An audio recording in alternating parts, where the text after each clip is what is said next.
सबसे पहले तो आदरणीय अध्यक्ष जी हम प्रणाम करते हैं। फिर आप तमाम आगंतुक अधिवक्ता को प्रणाम करते हैं। आप तो समाज के सबसे ज्यादा सजग संवर्ग में आते हैं।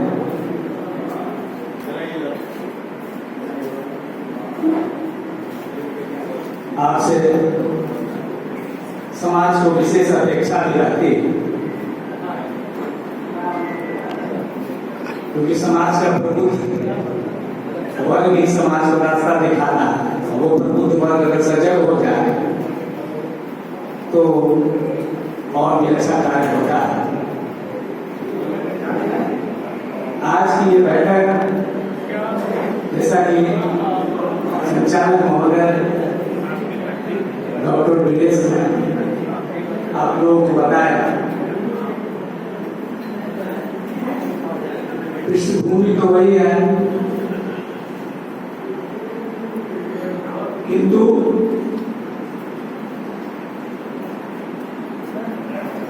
इतना लंबा काल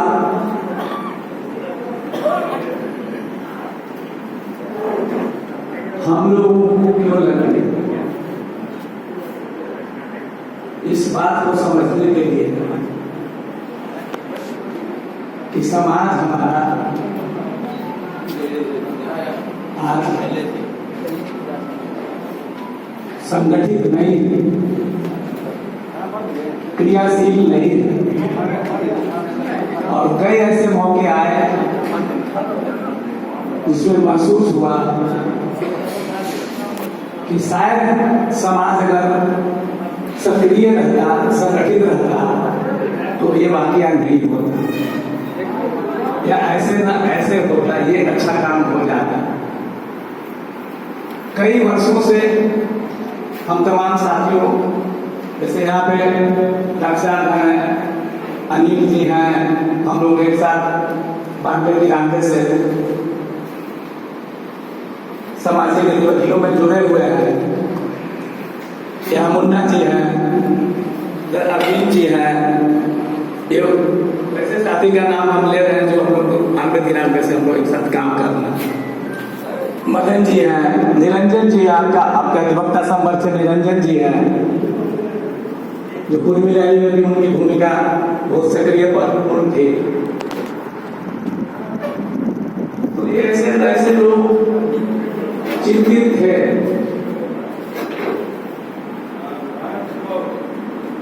बीच बीच में हम लोग कुछ क्रियाकलाप करने का प्रयास करते थे, लेकिन जिस प्रकार का रिस्पॉन्स मिलना चाहिए समाज से वैसा नहीं मिल पाता। तो हम लोग उसके बाद जो है शिथिल हो जाते थे। उसका मूल कारण था कि 94 से उपजी हुई ताकत और ताकत के सहयोग से उच्च सत्ता की, बिहार में उच्च सत्ता की प्राप्ति। उसके बाद समाज को लगा कि अब तो सब कुछ मिल गया, संतुष्ट हो गया, और हम लोगों का भी था, जब रैली करने चले थे तो जो उद्देश्य था हम लोग का भी था कि हम लोग उस शिखर को प्राप्त कर लेंगे। फिर वो धीरे धीरे नीचे की ओर परकोलेट करेगा और हर स्तर पर हमारा नेतृत्व बढ़ेगा, और समाज में जो पिछली पारा के लोग हैं, कमजोर लोग हैं, उनको मदद मिलेगी, उनको प्रेरणा मिलेगी आगे आने की। लेकिन ऐसा नहीं होता। और आज जब हम लोग चिंतन करते हैं, विश्लेषण करते हैं, तो पाते हैं कि समाज में बड़ी व्याकुलता और एक निराशा भी। उसका एक कारण और भी है जो नेतृत्व है वो अपने अवसान की ओर है, आयु के कारण भी अवसान की ओर है, और जो राजनीतिक सामाजिक परिस्थितियां बन रही है, जो चुनौतियां आ रही है, उसका सामना करने की भी स्थिति में नहीं।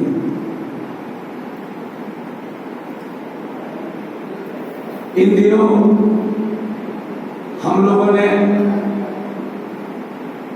कोई second line, third line, fourth line हम लोगों ने बनाया नहीं या बन नहीं पाया। तो चिंता इस बात की है कि अगर वो शिखर जो प्राकृतिक रूप से हमारे बीच से हट जाता है तो फिर हम कहाँ रहेंगे? हमारा समाज कहाँ रहेगा? समाज का संगठन कहाँ रहेगा? कम से कम हम लोग कोई क्रियाकलाप नहीं करते हैं, लेकिन एक बिंदु पर तो संगठित रहे ही है कि हमको उसको ताकत देते रहना है। जो शिखर पर पहुंचा हुआ है उसको ताकत देते रहना है, और बार बार हम लोग ताकत देते रहे हैं, इसीलिए वो कि जब वो फिर से हट जाए तो आप कौन देंगे? ये सबसे बड़ी चिंता की बात है। इसके अलावा हम लोगों ने विश्लेषण किया कि ठीक है, राजनीतिक सत्ता हम लोग के ऊपर में प्राप्त कर ली, लेकिन नीचे हम कितना विधायक जिता पाते हैं, हम कितना एमपी जिता पाते हैं, हम जिला परिषदों में कितना सीट ले पाते हैं, जिला परिषद में कितना अध्यक्ष हम लोग ले पाते हैं, नगर निगमों में हम कितना मेयर पद ले पाते हैं, नगर निगमों के वार्डों में कितना हम लोग अवसर जिता पाते हैं। तो हम लोगों ने देखा कि हम लोग जो संख्या हमारी है, जो ताकत हमारी है, उसके हिसाब से नगर में हम लोग अपना प्रतिनिधित्व दे पाते हैं। या फिर जितने भी संगठन है, ट्रेड यूनियंस है, शिक्षकों का संगठन है, विद्यार्थियों का संगठन है, अधिवक्ताओं का संगठन है, कई है, काउंसिल है, एसोसिएशन है, क्या है, उसमें हमारा प्रतिनिधित्व क्या होता है? न के बराबर। तो हम लोग इस विचार में पहुंचे कि हम लोगों को जो है नए सिरे से समाज को संगठित करना और नए सिरे से जागरण करना, ताकि हम लोग नीचे से लेकर ऊपर तक अपना समाज को हर जगह पर देख पाए,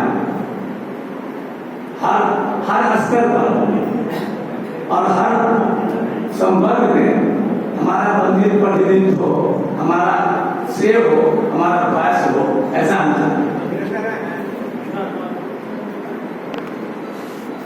इसी के लिए हम लोगों ने ये जागरण अभियान चालू किया है, इसको आरंभ किया है कि हम लोग संगठित हो, सक्रिय हो और विशेष रूप से युवाओं के लिए, क्योंकि हम लोग जो अभी भी अग्रणी भूमिका में चल रहे हैं, सब लोग उम्र को पा चुके हैं और स्वास्थ्य संबंधी सबको समस्या, उतनी ऊर्जा हम लोगों के पास नहीं है जितनी ऊर्जा की आवश्यकता होती है समाज को संगठित करने के लिए, जागरूक करने में, उसकी उतनी ऊर्जा हम लोग के लिए। तो हम लोग तथा युवाओं को हम लोग आगे लाए, युवाओं को लाए, युवाओं को ट्रेनिंग दें, युवाओं को आगे कर दें, और पीछे से हम लोग जो है उनको मार्गदर्शक के रूप में, उनको सहयोगी के रूप में रहें, ऐसी हम लोगों की भावना है। दूसरा है कि महिलाएं सबसे कम, यदि किसी समाज की महिलाएं सार्वजनिक जीवन में है, आप देखिएगा, चाहे वो अग्र जाति की महिलाएं हो, पिछड़ी जाति की महिलाएं हो, या अनुसूचित जनजाति की महिला हो, अनुसूचित जाति की महिला हो, उसमें सबसे ज्यादा अगर कोई एक जाति है जिसकी महिलाएं सबसे अभी भी घर में लगी हुई है, छुपी हुई है, वो है पूर्वी समाज की महिलाएं।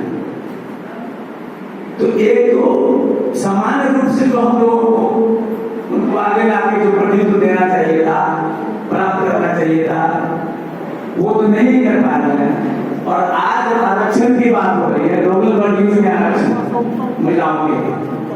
हमारी महिलाएं घर में हमारा तो शून्य है।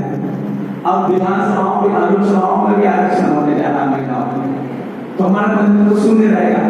तो आज से ही हम लोग को इसके पीछे लगना पड़ेगा कि हमारी महिलाएं कैसे मंच में आए, कैसे सभाओं में आए, कैसे भाषण दे, कैसे मोर्चा निकाले, कैसे लोगों के बीच आकर लोगों को संगठित करें। आज से ही उनको आगे लगना, ये बीच मीटिंग का उद्देश्य।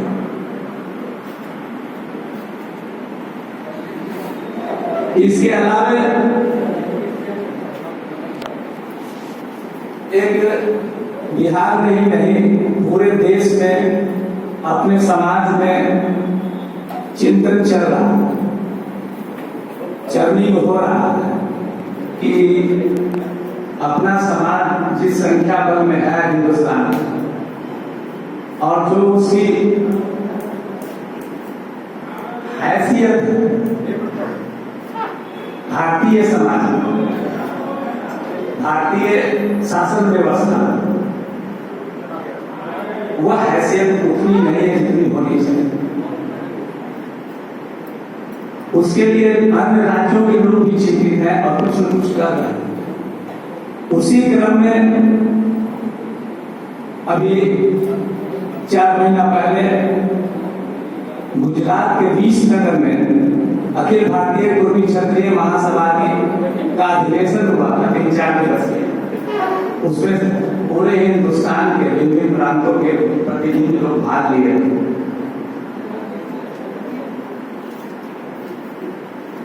तो हमारे यहाँ से प्रतिनिधि गए, हमारे यहाँ से हमारे बीच के साथी हमारे अनिल जी गए थे उस विसनगर के अधिवेशन। बिहारी कुर्मी समाज की जो छवि है हिंदुस्तानी कुर्मी समाज में, वो बहुत ही अच्छी है, बहुत। उसका कारण है उन लोगों ने इनको अवसर दिया बुला करके विशेष रूप से कि भाई अनिल जी आप बिहार से आए हैं, तो आप लोग कैसे इतना बढ़िया संगठन चला रहे हैं बिहार में, कैसे इतनी जागरूकता रखे हुए हैं, कैसे इतना ताकतवर आप बने हुए हैं कि आप रैली किए, रैली के माध्यम से नेता पैदा किए, नेता को मुख्यमंत्री बना दिए और आज 18 साल से उसको मुख्यमंत्री बना के रखे हुए हैं। सो क्या गुण है हम लोग को बताएं। तो अनिल जी ने रैली का जिक्र किया, साथ साथ कुर्मी चेतना रथ का भी जिक्र। तो कुर्मी चेतना रथ का कार्यक्रम जो है वो अखिल भारतीय सभा में सब लोगों ने बड़ा तारीफ किया, उसको भेंट हो गया वो कार्यक्रम। तो उन लोगों ने तय किया कि हम लोग अखिल भारतीय रूप में सभी राज्यों से गुजारते हुए एक हम लोग रथ निकालेंगे जो कि संपूर्ण भारत में भ्रमण करेगा। दिल्ली में वो पहुंचेगा और दिल्ली में हम लोग भारी सभा करेंगे कुर्मियों की, पूरे देश से कुर्मी। वो कार्यक्रम भी अपने हिसाब से लोग तय कर रहे हैं, चल रहा है। लेकिन जो बिहार उसका विशेषज्ञ है रथ के कार्यक्रम में, वो बिहार उस कार्यक्रम में उसकी क्या भूमिका होगी, उसकी क्या तैयारी होगी, उसको भी हम लोग तय करना पड़ेगा।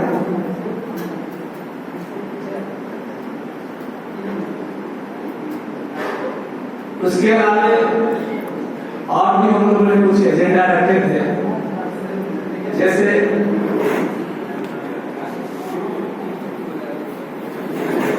हम लोग का देखिएगा कि पटना के अंदर लगभग सभी समाज के महापुरुषों की बड़ी बड़ी मूर्तियां लगी, मुख्य मूर्तियां।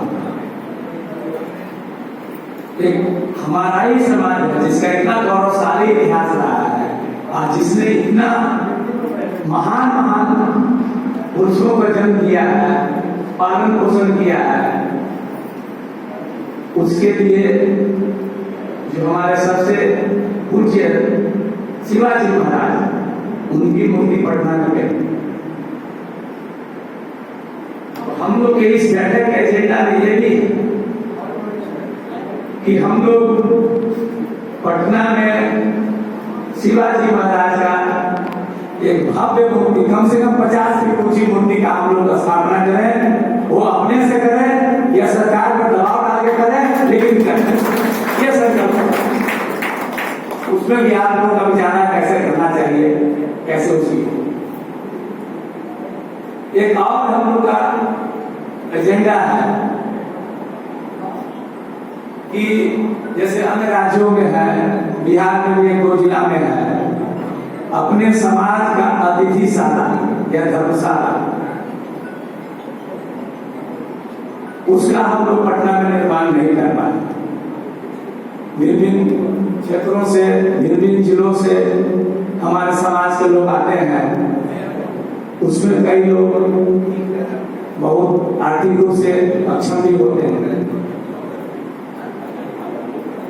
तो अतिथिशाला बन जाने से एक तो उद्देश्य पूरा होगा कि वो जो हमारे समाज के अक्षम लोग पटना में आते हैं इलाज के लिए या किसी और कार्य से, उनको एक थोड़ा ठिकाना मिल जाएगा। दूसरा, समाज को एक लाभ क्या होगा कि मान लिया कि सासाराम के 2 आदमी आए, पूर्णिया के 2 आदमी आए, 2 आदमी बेतिया के आए और सब एक साथ रह रहे, तो आपस में वार्तालाप उनकी हो रही। वार्तालाप होने से एक दूसरे की समस्याओं से 2-4 होते हैं, उसका निदान भी ढूंढते हैं, एक दूसरे को मदद करते हैं, उसमें उनके बीच जो है बॉन्डिंग बढ़ता है समाज के बीच। तो उसकी भी आवश्यकता है। इसके लिए हम लोग प्रयत्नशील हैं कि समाज से किसी दानी पुरुष का, दानी महानुभाव का अगर जमीन हम लोग को मिल जाता तो फिर निर्माण कार्य हम लोग बहुत जल्दी से जल्दी उसमें शुरू करते हैं। उस दिशा में हम लोग प्रयत्नशील है। आप लोग के भी अगर कोई स्वयं या कोई परिचित या कोई संबंधी इस प्रकार का अगर पुण्य का काम करने चाहे इच्छुक है तो हम लोग को बताया जाएगा। हम लोग जो है उनसे बात करके ये करेंगे। और जमीन अगर खरीदने की नौबत आएगी तो जमीन खरीद के लिए हम लोग को बनाना तो है, लेकिन उसमें टाइम ज्यादा है से अगर जमीन मिल जाता है पटना जंक्शन से 10-15 किलोमीटर के रेडियस में, तो हम लोग जल्दी से जल्दी भवन काम हम लोग ला सकते हैं। ये और हम दुनिया में एक बात और कहना चाहेंगे कि तमाम बातों के अलावा अभी पूर्वी चेतना रैली का जिक्र हुआ, उससे मुझे उम्र शक्ति का जिक्र हुआ, उससे क्या राजनीतिक और सामाजिक प्रभाव प्रदेश में और देश में पड़ा इसका भी जिक्र हुआ। तो पूर्वी चेतना रैली को हम लोग भूल नहीं जाए, उसको याद रखें। इसलिए हमारा प्रस्ताव है कि प्रत्येक वर्ष 12 फरवरी को हम लोग पूर्वी चेतना दिवस के रूप में मनाएं। पूर्वी चेतना दिवस जिसमें राज्य भर के लोग जुटे हैं, हम लोग अपना ताकत, अपना संगठन शक्ति पूरे देश को दिखा है हर वर्ष। ये भी एक प्रस्ताव है, उसको भी कैसे किया जाना चाहिए, क्या करते आप लोग का विचार आएगा। तो सही मीटिंग का एजेंडा है। और ये भी है कि भाई विभिन्न जगहों पर हम लोग कैसे काबिज हो, ट्रेड यूनियन में, संस्थाओं में, इस पर जो है आप लोग विचार देंगे। बस यही बात है।